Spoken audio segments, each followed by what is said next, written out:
বললি তুই? তুই ভাগবত শুনতে যাবি?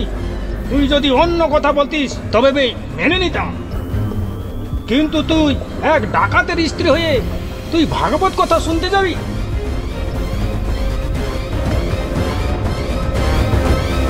তুই চুপচাপ বাড়িতে থাকবি, কোথাও যাবি না।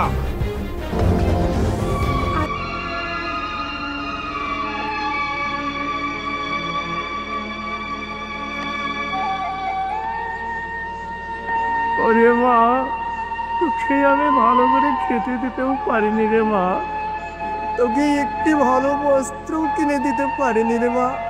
তুই আজ গ্রামের জন্য নিজেকে বলিদান দিচ্ছিস রে মা। আমি তোকে আশীর্বাদ করছি যে মা, তোর স্বামী একদিন ডাকাত হরিদাস থেকে একদিন ভক্ত হরিদাস হয়ে উঠবে রে মা, ভক্ত হরিদাস হয়ে উঠবে রে মা।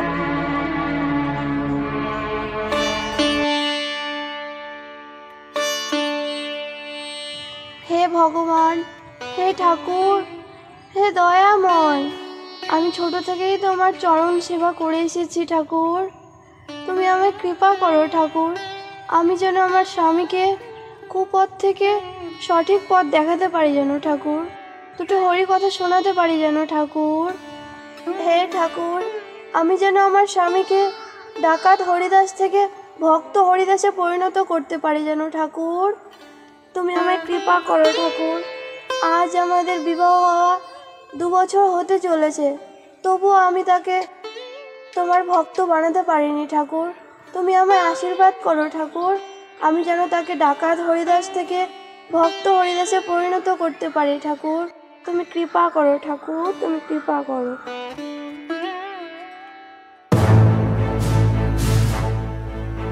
শুনুন শুনুন গ্রামবাসী বৃন্দ, আজ থেকে আগামী 7 দিন পর্যন্ত আমাদের শিব মন্দিরে ভাগবত পাঠের আয়োজন করা হয়েছে। সুতরাং সকল গ্রামবাসীকে জানানো হচ্ছে যে আপনারা সকলে ভাগবত পাঠে অংশগ্রহণ করুন এবং ভগবানের কৃপা লাভ করুন। ধন্যবাদ সকলকে।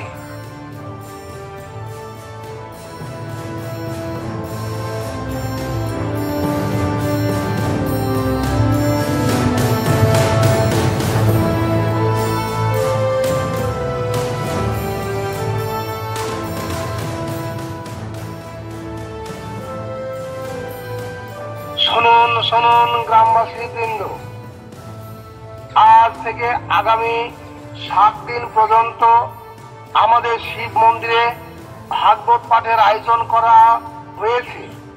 সুতরাং সকল গ্রামবাসীকে জানানো হচ্ছে যে আপনারা সকলে ভাগবত পাঠে অংশগ্রহণ করুন এবং ভগবানের কৃপা লাভ করুন। ধন্যবাদ সকলকে। আমি ওই ভাগবত পাঠে যাব এবং ওই ভাগবত কথা শুনবো, কিন্তু সেই জন্য তো আমার স্বামীর কাছে অনুমতি নেওয়া প্রয়োজন, তবে আমি সেখানে যেতে পারবো।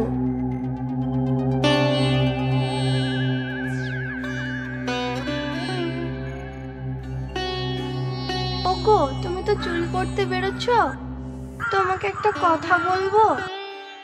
হ্যাঁ বল, কি বলবি? বলছিলাম মানে আমাদের পাড়ায় ওই শিব মন্দির আছে না? হ্যাঁ শিব মন্দির আছে, তো কি হয়েছে? বলছিলাম ওই শিব মন্দিরে আজ থেকে ভাগবত পাঠ হবে, তো তুমি তো চুরি করতে যাচ্ছ, ওই সময় আমি কি ভাগবত কথা শুনতে যাব? তাই মানে আর কি অনুমতি চাইছিলাম। কি বললি তুই? তুই ভাগবত শুনতে যাবি? তুই যদি অন্য কথা বলতিস তবে মেনে নিতাম, কিন্তু তুই এক ডাকাতের স্ত্রী হয়ে তুই ভাগবত কথা শুনতে যাবি?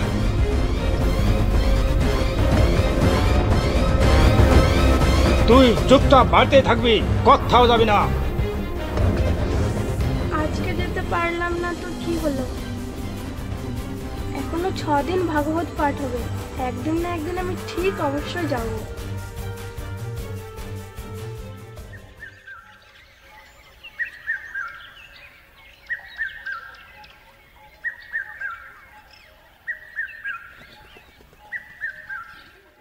খাওয়া দাওয়া তো হয়ে গেল। আজকে শরীরটা ক্লান্ত বোধ হচ্ছে, আবার চুরি করতে যেতে হবে, একটু বিশ্রাম নিয়ে নি।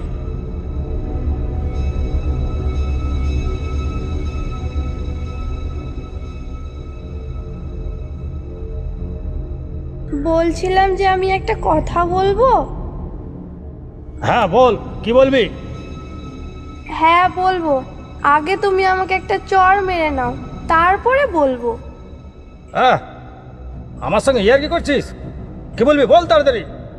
কথাটা বলার পর তুমি তো আমাকে চড় মারবে, সেই জন্য বললাম আগে তুমি আমাকে একটা চড় মেরে নাও, তারপরে বলবো। আমি ইয়ার কি একদম পছন্দ করি না। বল তুই কি বলবি বল।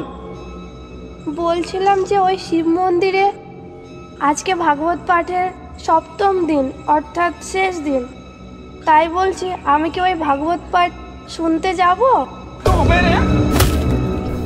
দেখো, আমি তো ভাগবত শুনতে যাব, এতে আমার শুধু লাভ নেই, এতে তোমারও লাভ আছে। আমি যে ভাগবত শুনতে যাব, তুমি যদি আমার সাথে যাও, এতে আমারও কাজে লাগবে, তোমারও কাজে লাগবে। ভাগবত শুনতে গেলে আমার আবার কি লাভ হবে? আমি তো কিছুই বুঝতে পারছি না। আগে আমার কথাটি শুনো, তবে তুমি রাগ করবে। আমি যে ভাগবত শুনতে যাব, সেখানে আমি তো একাই যাব না, সেখানে অনেক বড় বড় বাড়ির গিন্নিরা আসবে, তারা সোনা দানা রত্ন পরে আসবে।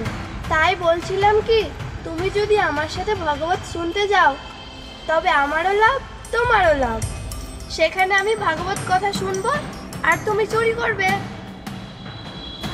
সেখানে নিয়ে গিয়ে আমি যদি ওনাকে একটু ভাগবত কথা শোনাতে পারি। এ কি মাধবী, তোর মাথায় এত বুদ্ধি? আগে তো আমি জানতাম না। তুই ঠিক বলছিস, আজ আমি সেখানে যাব চুরি করতে। আচ্ছা মাধবী, ভাগবত কখন শুরু হবে? ভাগবত শুরু হয় সন্ধ্যা 5টা থেকে রাত 8টা পর্যন্ত। তবে শোন, তুই 5টার সময় চলে যাবি, আমি যাব 7:30টার সময়। ভাগবত পাঠের আসর যখন পরিপূর্ণ হবে, সেই সময় আমি গিয়ে দরজাটা বন্ধ করে সোনাদানা লুট করব। আচ্ছা ঠিক আছে, তাই হবে। আচ্ছা ঠিক আছে, তুই এবার প্রস্তুত হয়ে নে। তুই ঠিক 5টা বাজবে আর ঠিক তুই চলে যাবি।